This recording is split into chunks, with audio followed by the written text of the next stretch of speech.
දැන් මම try කරන්න හදන්නේ drone එකේ මේකේ remote එක නැතුව තමයි අපි අද try කරන්න හදන්නේ.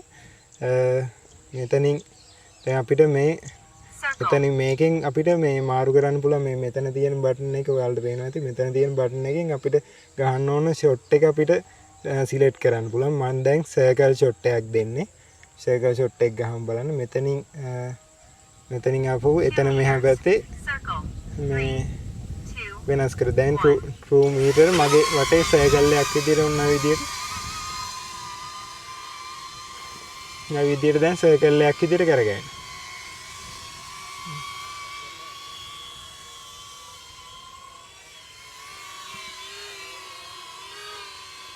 ඔය circle එකක් විදියට මේ shot එක ගහන්නේ. ඊට පස්සේ එක ගහලා ඉවරුණාම මෙන්න මේ විදියට අත දෙන්න. ඔය පේන ඇති වලට හුළඟට සාමාන්‍ය මේක අර ලොකු හුළඟවල් වලට ඉතින් ඔරොත්තු දෙන්නේ නැහැ. මෙන්න මේ විදියට ඇවිල්ලා ලෑන්ඩ් කරනවා. ඊට පස්සේ අපි බලමු සර්කල් ෂොට් එක ගැහුවේ. දැන් මෙතනින් ආපහු අර විදියටම ඩ්‍රෝන් ෂොට් එකක් ගහනවා. ඩ්‍රෝන් ෂොට් එක මේ පැත්ත හරවලා අපි ගහමු බලන්න. එතනින් තමයි අපි ස්ටාර්ට් කරන් තියෙන්නේ. අන්න 4 meter ඩ්‍රෝන් ෂොට් එක.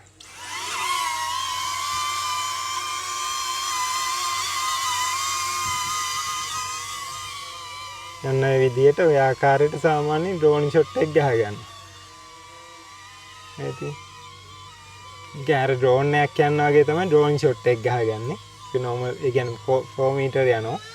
සාමාන්‍ය ගියට පස්සේ ආපහු මෙතෙන්ට ඇවිල්ලා මෙන්න මේ විදියට අත දෙන්න.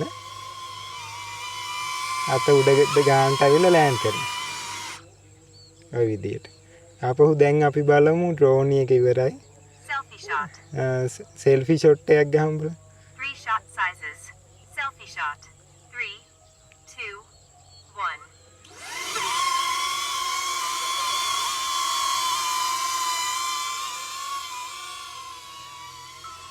යන ආකාරයට ඔය selfie shot එකක් ගහගත්තේ. ආපහු මේ විදියට අත තියව ගම මේ වගේ පොඩ්ඩක් ඉන්න. තාම shot එක ගහගන්න. අර selfie shot එක ගහගත්තේ. මම බය වුණා ඇත්තටම මේ වෙන shot එකක් ගහගත්තේ කියලා. මොන විදියට ආපහු ඇවිල්ලා අතේ උඩ ලෑන්ඩ් කරනවා. ඊට පස්සේ ආපහු අපි බලමු වෙන shot එකක්. මෙතනින් අනිත් එකෙන් තමයි follow mode එක. rocket shot එක. rocket shot එක ලස්සනයි මේකේ. 4 meters. 4 meter. 3, 2, 1. අන්න විදියට තියෙනවා. මේක කෙලින්ම උඩට මගේ කෙලින්ම උඩට යන්නේ. නේ? උඩට ගිහිල්ලා තමයි ෂොට් එක ගහගන්නේ.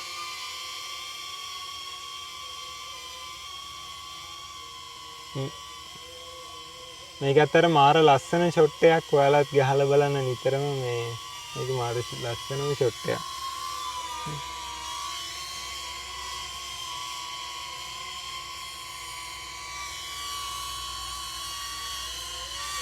ආපහු මේ විදියට අත තියව ගම අතට ඇවිල්ලා ලෑන්ඩ් කරලා එන්න මේ විදියට ඔෆ් වෙනවා. ආපහු බලමු අපි තව Operate remote controller. Operate remote controller. Control එක ඔන් කරාද? ඔව්. අර දැක්කේ කන්ට්‍රෝල් එක ඔන් කරපු ගමන් ආපහු මේ අරකට කනෙක්ට් වුණා. ඒ කන්ට්‍රෝල් එක ඔෆ් කරලා තමයි අපි ෂොට් එක ගහන්නවා තියෙන්නේ. Rocket. රොකට් ෂොට් එක. Circle. Drone. Drone. Selfie shot. selfie Follow. shot. follow. Rocket. rocket. Circle. Follow. දැන් මම follow mode එක දීලා ඉවර වෙලා ආපහු Front. මේ Follow. 3, 2. දැන් මාව ඔය follow කරගෙන එන විදියට දාලා ගිහින්. දැන් ඊට පස්සේ අපිට මෙන්න මේ විදියට අපිට අතින් සාමාන්‍ය දුර මේව කරගන්න පුළුවන් මේ මෙන්න මේ විදියට. දැන් අපි හිතමු මේ පැත්තෙන් කියලා. මේ පැත්තෙන් අපි ඔන්න හදලා තියෙන follow කරගෙන එන විදියට. ඔය බලා ගන්න පුළුවන් ඔයාලට. මේ drone එක මගේ පස්සෙන් follow කරගෙන එනවා.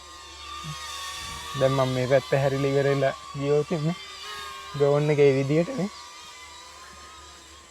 මේ විදියට drone එක එනවා follow කරගෙන. මගේ පස්සේ. ආපහු drone එක මෙහෙම කරලා මෙහෙම අත දුන්න ගම අතේ ඇවිල්ලා ලෑන්ඩ් කරනවා. මේ ඩ්‍රෝන් එකේ මම දැකපු අවුල් දෙකකුත් කියන්න ඕන. එකක් සාමාන්‍යයෙන් ලොකු හුළඟවල් වලට රොත්තු දෙනවා අඩුයි. ග්‍රෑම් 151යි බර තියෙන්නේ. ඒකෙන් හින්දා සාමාන්‍යයෙන් ටිකක් හුළඟවල් වලට රොත්තු දෙනවා අඩුයි. එකක් අනිත් එක තමයි මේ ඩ්‍රෝන් එකේ බැටරි ඉක්මනට ඉවර වෙනවා. ඒ කියන්නේ සාමාන්‍යයෙන් ෆ්ලයි ටයිම් එක විනාඩි 12ක් වගේ. ඒ හේතු දෙක තමයි තියෙන්නේ ලොකුවටම. නැත්තම් මේක සාමාන්‍යයෙන් ඇත්තටම මේ කාට වුණත් ගන්න හොඳ ඩ්‍රෝන් එකක්. මේ ඩ්‍රෝන් ඔන්ලි ගත්තත් අපිට ඇත්තටම මේ යූස් කරන්න පුළුවන්. මේක ඇත්තටම මේ කියන්න ඕනේ මේ Neo 2 ඩ්‍රෝන් එක ඇත්තටම DJI කම්පැනියෙන් ගහපු හොඳ ඩ්‍රෝන් එකක්. මොකද හේතුව මේ කැමරා එකත් මාර ක්වොලිටි අපි හිතනවට වඩා ක්වොලිටි මේ මම මේ ෂොට් ටිකක් දාලා පෙන්නන්නකෝ.